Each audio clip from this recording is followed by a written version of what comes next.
We're 10 days away from the NFL draft. News today, Abdul Carter in New England for the last of his visits. I hadn't seen him tweet anything. Josh, has he tweeted anything? Patriots legends or anything? Okay. Where will he end up? Trying to go to. Well, let's find out. In Mock Draft 2.0, presented by Nick Wright. Thank you so much, as always, Kevin Wilds. Again, top 20 in the nation, in the world, actually. World. Drafter last year. In the entire world. Wow. It's true. It's global. Yeah, it is. I mean, it is. People do mock drafts, Whole countries went over, but still. Yeah, that's fine. All right, here's the latest one.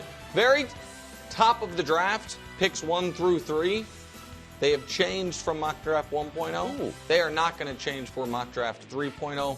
We know what the top 3 of the draft is going to be. Cam Ward to the Titans, Travis Hunter to the Browns, Abdul Carter to the Giants. This is QB1 on almost everyone's board, going first, and then the 2 best players in the draft going second and third. This also puts the Patriots in a really weird spot because nobody really thinks that any of the offensive linemen are one of the 5 best players in the draft.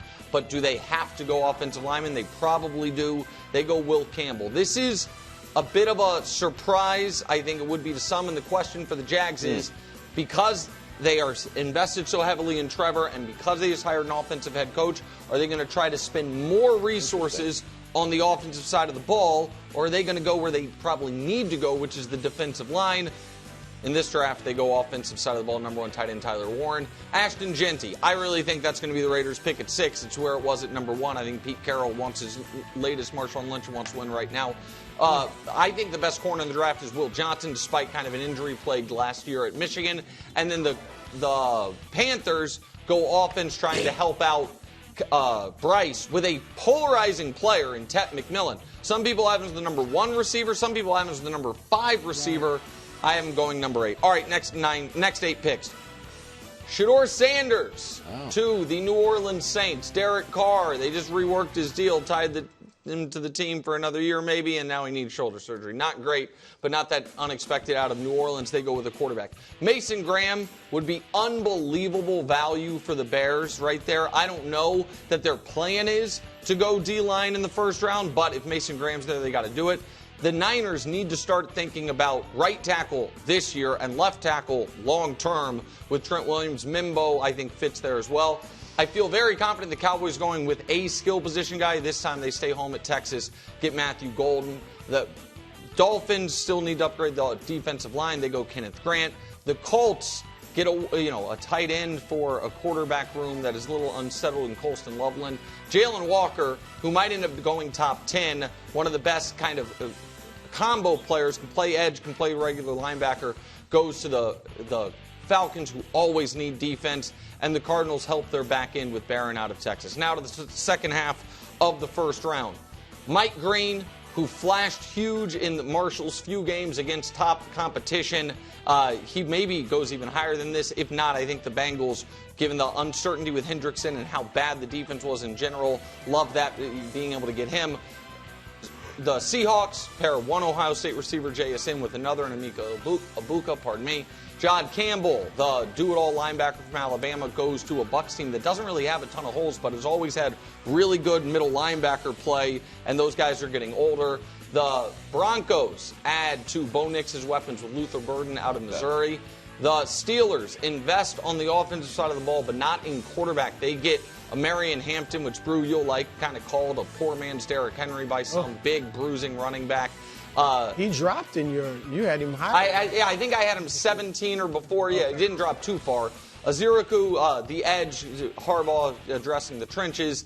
James Pierce, another polarizing player. Some people have him as a top 20 player in this class. Some people have him outside of the top 50 because of potential either, I don't want to say character stuff, but work ethic, how hard's the motor, but the talent's unbelievable. He goes to the Packers, and Malachi Starks, the number 1 safety in the class, goes to a Vikings team that needs help on the back end. And now, the final quarter of the first round. The Texans, after trading away their left tackle, they stay home in Texas with Kelvin Banks. The Rams, after re-signing their left tackle, but also understanding they have a very old quarterback and they need help up there potentially. They get Josh Simmons, who potentially doesn't even have to play this year, but has amazing traits for long term. Walter Nolan, I would be so upset if the Ravens ended up taking him. He's actually a player I'd love the Chiefs to take. He also seems like a vintage Ravens pick, a guy who was 5-star out of high school, maybe slightly underachieved a bit in college, but unbelievable traits to add to their defensive line. Michael Williams, another edge for the Lions to go alongside Aiden Hutchinson. And then Shamar Stewart, another edge for the Washington that needs help all over that defensive side of the ball. Trey Amos, the Bills have been trying to hit on corner ever since the Chiefs jumped in front of them and took McDuffie, and they had to settle for a guy who's no longer on the team. They go to the well again. For the Chiefs, I think they need more D tackle, especially with Chris Jones getting older and someone to play alongside him, Derek Harmon. And then our friend Joy Taylor's nephew, Jason Taylor's son, Mason Taylor, out of LSU, going to the Philadelphia Eagles. Cool. Dallas Goedert dealt with injuries, getting older. Traditionally, they're not usually going to draft the tight end in round 1, but I think that team doesn't have a ton of holes, and he has amazing traits and upside. Maybe get Mason into the first round. That is Mock Draft 2.0. All right, we're going to New Orleans first. Oh, yeah. Want me to yeah, sorry. We're going to New Orleans. Derek Carr's health up in the air. He might need surgery. Saints drafting at 9. Coach Nick has them taking Shedeur. Do you like Shedeur Sanders in New Orleans? Yeah, I don't like Shedeur Sanders in New Orleans. And here's one of the main reasons is when you looked at his pro day or looked at what New Orleans has done in terms of meeting with Shedeur, they've spent no time with him. And typically, if you're going to make this guy the face of your franchise, you're going to spend some time with him. Now, they met with him at the Combine, but usually the head coach will go out to either the pro day or you'll have your own independent workout with the guy, or you'll bring him into the building. This is a marriage, and if you're going to get married to someone, you want to know what they're going to be like in the classroom. You're going to want to know what they're like personality-wise, and you can't get all of that from a single meeting, but you definitely can't get it from just a combine meeting. So that makes me think that he's probably not going to go there, and he's going to slip further. This to me feels like it may be a Browns type situation, as they've done before with Joe Thomas and Brady Quinn, and then they did it, They do it with Whedon? Yeah, they did it with Whedon, and what was that, Trent Richardson. So they've done it before, and now they pair him up with Travis Hunter. I don't think it's too much of a reach from what they'd have to give up to get in front of the Steelers if the assumption is that he'll then go to the Steelers. It could be their 2 and their 3 and maybe swap 6, potentially a 2 the next year, but it's not so much because it'll probably be in the 20s. But the fact that they haven't spent much time with, or really any time with Shedeur Sanders, makes me think that they're not serious about going with him at that So spot. it sounds like you just don't think they're going to pick him, that they're in love with him. But I think if they do, I like the fit. I like him with Kellen Moore. I like him in the dome. They say he doesn't have the strongest arm. Obviously, playing in the dome helps. That division, Atlanta's in the dome. It's a warm weather division for the most part. Some good young receivers in Chris Olave and Rashid Shaheed. And a division that, for now, isn't that tough, that powerful. So if he does go there, I hear what you're saying, Coach. Maybe they're not that big on him. But if he does go there, I think it's a good fit. If Carr can play, I think it's great to sit behind him for a year. If he can't, he's around, he still is a guy that could mentor him and help him adjust to the NFL. So I like it if they do pick him. Can I follow up on the Browns piece of it for a second? So one of my kind of long-standing draft beliefs is there is no such thing as a quarterback who would be a bad pick at 3 that's a good pick at 13. Right. Which is like that. If you hit on the quarterback, he is more valuable than every player in that class except for quarterbacks who are better than him. You know what I mean? And so because I have kicked around a similar idea to what you're talking about, which is except it was the Giants. The Giants draft Travis Hunter, and then they use their second-round pick to move back up. But what do you think it would say about Shedeur if the Browns or Giants pass on him because they don't think, they don't want to take him there, and then if you love him, You understand what I'm saying? That if you love him that much, then since he's the quarterback, shouldn't you just take him where you're guaranteed to be able to get it? I absolutely agree. If you believe the guy can be your future, you take him as high as you need to take him, and you make sure he's the guy. I don't necessarily think there is that conviction. The reason that you trade back into the first round is because then you have the fifth-year option on the guy, and that's where you see a lot of it later in the first round, where there's guys that are on the bubble. But to try to get him in the second round, you're not sure if you can. You trade back up, you go get him. It presents a really interesting thing, though. If they get Travis Hunter and Shedeur and things don't go great in Cleveland, now you have a really interesting dynamic going into that following season. Who knows what that could bring? And well, look, I believe it. I don't necessarily love it. I just think it's a very Cleveland thing to do. Wow, okay. All right, let's look at pick number 3. Last week, Abdul Carter posted a picture of Lawrence Taylor when he visited the Giants. Coach, the Giants win totals at a meager 5.5. But if they add Carter, could they be dangerous? I don't know. You like defense. I do like defense, but the Steelers were pretty good defensively last year. In the playoffs. Yeah, they did. And look, that would be fantastic in New York. It's just going to be one of those things where things are going to have to go right in every phase if you're relying on a defensive-first philosophy, and it's going to be a little bit deflating, I think, to the fan base to bring in a defensive guy, and then you're in a division with an explosive young quarterback who led his team to the NFC Championship. You're in a division where the Super Bowl champions are, and whatever you want to think of Dak Prescott, he was still the highest-paid quarterback in the league. Whatever you want to think about this guy, he makes a lot of money. There are people that feel that he deserves the most money. You got in the three NFL. good quarterbacks in that division. And so you're in a... Right, but so can I give because I thought you would love this. So did I. So I did it. So hold on, just real quick. Let me, you know what? I don't blame you, Coach. I blame Wiles. What are you? He phrased the question wrong. Let me set it back up differently. Giants, they take Abdul Carter. They traded for Brian Burns. They have Dexter Lawrence, might be the best D tackle in football, not named Chris Jones. They have another top 10 pick in Thibodeau. If any team has the best defensive line in football, does that automatically make you a dangerous team? Yes, you're absolutely a dangerous team if you have the best defensive line in football. But just think about kind of what's happened in New York, and you let Saquon Barkley go, and we know that whole story, and then you sign the quarterback, and that becomes an absolute disaster. And now here you are in the draft, and they won that game late in the season. What was it, week 14? And it is Brian Dable's birthday today, so I don't want to go too hard on this. But they lose the number 1 overall draft pick, and now you're in a situation where, yeah, your defense should be better. If getting a player like that, it just doesn't feel as fulfilling and hopeful as you'd want to be. Yeah, I'm with Coach. Look, dangerous enough to win more than 5 games. That's it. Not dangerous enough to win the playoffs. They would still be at best, the third team in that division. I wouldn't make them dangerous enough to make the playoffs. I think they'll be better because you got Russ as your quarterback, so you'll be better on that side of the ball. But no, I mean, in that division, that's not going to be enough to make them a factor as far as. Seems like if you're in a division with 3 dynamic quarterbacks and you don't have one, the next best thing you could have is an amazing pass rush. Yeah, it's a much harder way to make a living. Disappointing, deflating situation to be when you have a high draft pick and there's no quarterback that you're excited about. It's like I've been there before, and it's terrible. Man, all right.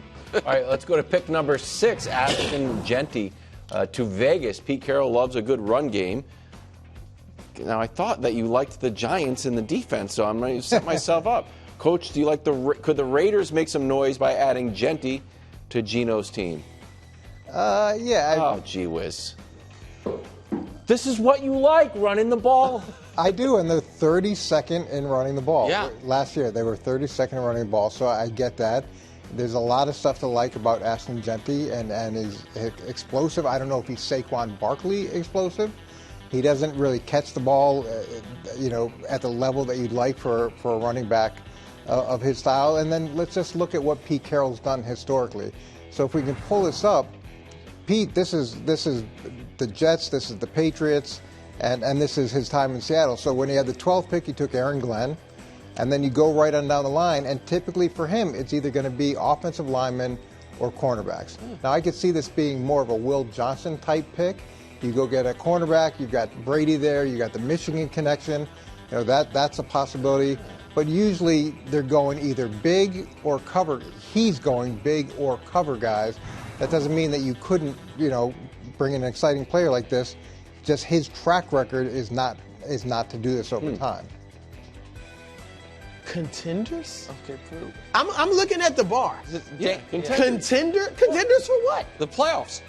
Okay, the Contenders playoff. to Okay, make the playoffs. usually when I think contender for the Super Bowl. Well, you When make you're in the playoffs, then you in contend. the tournament, They would be a contender exactly. for the playoffs Yeah, at which makes them a best. contender. No, they would. I think they still be the third at best, third best team in that They division. could be I'm not the putting them second against. best team I'm in not that putting them ahead of the Chargers.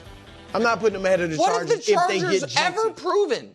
What if the Chargers They have that they're a win pretty one good big team, game and they got a challenge? really good coach. I get it that Pete Carroll's a great coach too, but You know I who would beats not Pete be putting Carroll them a ahead lot? of the Chargers. I'm sorry, you know who beats Jim Harbaugh a lot? Pete Carroll in college and in the pros. In conference championship games, at USC, Stanford. All right, here's the deal. Contender? Here's the deal. And Let's I hate change the wording. what? Wording is important. Are the Raiders better? I like the way you said it. Make some noise, because Okay. that's Yeah, vague. make some noise. Here's That's the all they argument. do. Make a little noise. All right. Here's the argument for it. Make okay? some noise. The argument is the Raiders last year had, I'll call it, the 30th best coach. Last year had, call it, the 30th best quarterback, and you just told me last year had the 32nd best running game. If all of a sudden they go from 30th best coach to call it 10th, from 30th best quarterback to call it 11th, Brew, I'll make you happy because he can't call Geno top 10, and from 32nd best running game to call it 10th, which you would anticipate that would happen, that immediately makes them a good team. The things they were the worst in the league at, they're good at. And Joel Klatt, I thought, made an interesting point about Ginty's receiving numbers, which is he said that wasn't because a lack of ability, it's because Boise wanted him to win the Heisman and thought the only way to win the Heisman was for him to break Barry Sanders' single-season rushing record, and because of that, they just handed the ball off instead of throwing it. No, I get that, but they did throw the ball, right? And he was on the field when they threw the ball. Okay, yes. So typically, if he's your best, most explosive player, and you're throwing the ball, and there's nobody open, you're like, oh, let me throw it to that guy It's blocking. who can now go 60 yards if I throw it to him on a little check down. But Yes. that didn't quite happen. Mock draft 1.0 and 2.0 has Ginty going to the Raiders. I think 3.0 will as well. On the tight end front, too, you know that there's never been two tight ends in the top 15 over the last 25 years. You really right? want to talk to this Colson Loveland character. Well, I'm just letting you know. This is a good tight end draft. I'm just saying, 25 like it, years Coach. it hasn't happened, but maybe this year. I like What, the 26 years ago, I bet. edginess coaches brought to this segment. All right. Dust, are we going to break? No, he said do quarterbacks. I didn't want to do quarterbacks. What? That's what I meant. Finally, Jackson Dart and Jalen Milroe have picked up some draft steam. Could we see a third quarterback go in the first round? Yeah, I think this is where I think Jackson Dart goes to New Orleans. Goes to New Orleans New at Orleans? 9? I think You're that's- blowing But up you my got mind. Shador going to. I think Shador slides and Jackson Dart ends up Wow. being the guy that goes at 9 Syracuse quarterback. to New Orleans. And when you watch Jackson Dart throw the ball, his deep ball, there's a bunch of balls where he allows the wide receivers to make plays. So we talk about it where you hear a wide receiver makes a play. That's where the ball's typically like one of those 50-50 balls. There's a bunch of throws that he makes where he's allowing those guys by placement to go make plays, and especially down the field. When you look at Kellen Moore's track record, he does typically like guys who are very productive as vertical passers. So I think that's a fit. They have spent time with him. They have, at his pro day and then separately. So he's gaining momentum, but he's gaining momentum for good reason because he's very effective as a pocket passer. I don't love his mobility. I know some people think it's better than I do, but from a pure passing standpoint, I think he's got a chance to go there in New Orleans. Look, most people have Dart as the third best quarterback in this, but if Shador does go to the Saints, Nick, I could see the Steelers taking Jalen Milroe. And I'm just saying I could see 3 quarterbacks going, and it could be Dart, but I could see Milroe. If you're looking at, look, obviously Big Ben was a big guy, big quarterback that could run. Look at Josh Allen. He had a cannon for an arm, but wasn't accurate. They improved his accuracy in Buffalo. Or do they look at Milroe and say another guy with a cannon, mobile, can run, just needs to work on his accuracy, and he wouldn't have to play right away, assuming they get in Aaron Rodgers. So I could see a third quarterback going. The thing that in the first stuck out about Milroe to me, though, when they were designed quarterback runs, it looked really impressive. When he was just scrambling and running around, it didn't look like the same thing, which is a weird dichotomy when you watch a guy. So yeah, if you're going to use him for design quarterback runs, he's really, really good at that. But making plays out of the pocket with his feet, not the same. Jackson Dart going ahead of Shedeur Sanders would run in the face of a ton of like the pre-draft commentary on those two players. Certainly, right after the season ended, but it would be, a Penix to Atlanta style, oh my God moment if the Saints take a quarterback at 9 and it's not Shedeur. But I love the idea. Thanks for watching. Subscribe here to get more from the show and to check out clips from other shows on FS1.